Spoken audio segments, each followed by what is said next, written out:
echo of him. Well, I agree in principle with both of them that Parliament should be the hub of all discussion, all decision-making process. And this government has not said anything on this point, or they have not contradicted that.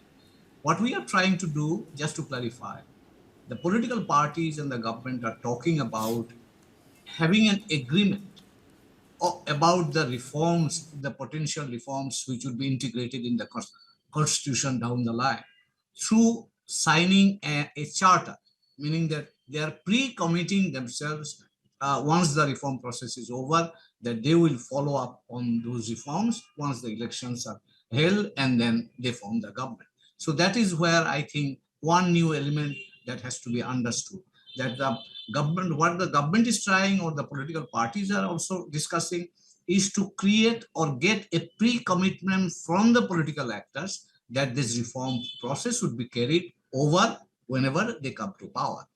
This government, interim government, will try to as much as they can do. The second point is, foreign secretary has not, he has gone on leave. He has not resigned. He has gone on leave, and perhaps he will be posted out somewhere, depending on the situation. And the last point I should say is that Professor Yunus's government, or this interim government, by definition, is a short-term government. So this government, I mean, we can blame this government, but this government essentially is a stopgap arrangement. They are trying to address a situation which was chaos, basically, as you have mentioned at the beginning. So the legacy of that chaos, we can see, still vibrating, and this government is trying to somehow manage it.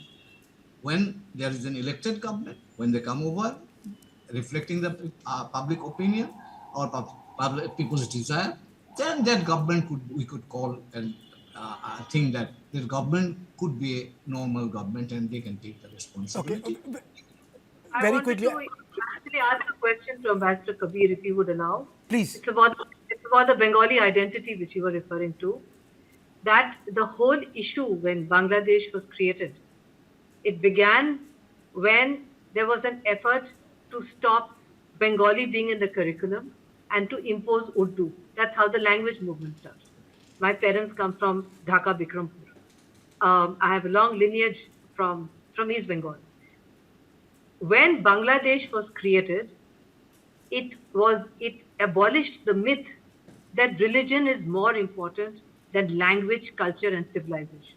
The Bengali language, the Bengali music, the theatre, everything that makes us Bengali. The fish, the cuisine, the theatre, everything. Now, in that mixture, eclectic mixture, there was no religion to complicate it. But today, Ambassador Kabir, you have to accept that there have been massive killing of Hindus, that Durga Pujas have virtually disappeared, that the Baul singers, that the Sufi shrines have been attacked, which means, with great sorrow, I have to say, as a person who's written about the Bengal partition, that the syncretic culture of our beloved Bengal, whether it's your part of Bengal or my part of Bengal, in your part of Bengal, which is called Bangladesh, it is being destroyed. And that, how much responsibility does this interim non-elected government have?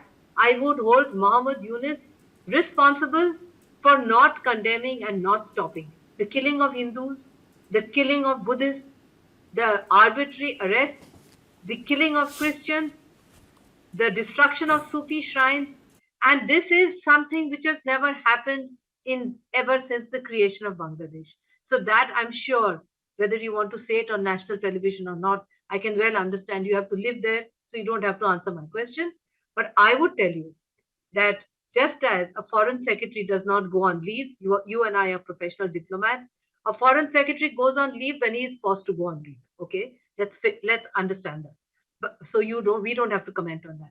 But on the rest, I hope in your heart of hearts you would accept that the destruction of Bangladesh's syncretic culture is a tragedy to those who thought that Bangladesh actually represented the triumph of culture, religion, civilization, language over religion.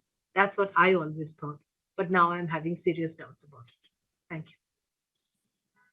Kabir, I think I'll take the closing comment from you. Uh, can Because the I closing, just yes, absolutely. The closing question came from Madam.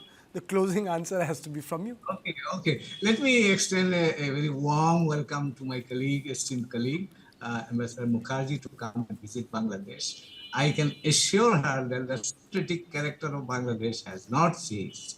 I mean, we have to understand that we had to go through a huge political hiccup, and I myself still am moving around the country, and I can tell you that it's very much syncretic culture is vibrant, thriving, and what we have two identities always, like you have, same many.